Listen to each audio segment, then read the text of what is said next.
telah terjadi kecelakaan satu unit truk box dengan nomor polisi BA8719AJ yang syarat muatan terbalik di tikungan S Sitinjau Lawik, Sabtu tanggal 29 Juni tahun 2024. Akibat kecelakaan ini, arus lalu lintas Padang Solok, begitu juga sebaliknya mengalami kemacetan panjang.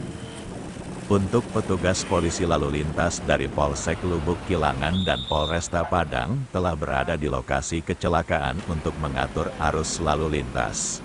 Assalamualaikum warahmatullahi wabarakatuh. Selamat siang.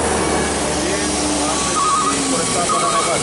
Pada hari ini Sabtu tanggal 29 Juni 2024, sekira pukul 10.15 waktu Indonesia Barat, kami melaporkan situasi terkini di tanjakan Panorama 2, yang mana pada saat ini ada satu unit truk yang terbalik dan satu unit truk yang tidak kuat menanjak.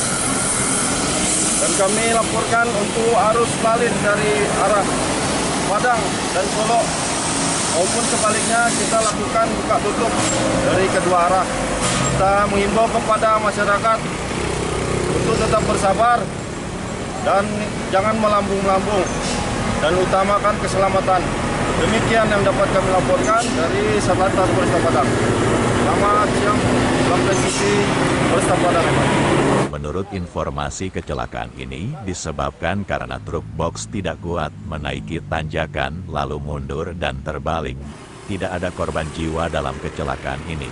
Diharapkan bagi pengemudi kendaraan agar berhati-hati untuk melewati kawasan ini. Tim Kaba Balai Gadang melaporkan dari Sitinjau Lawik.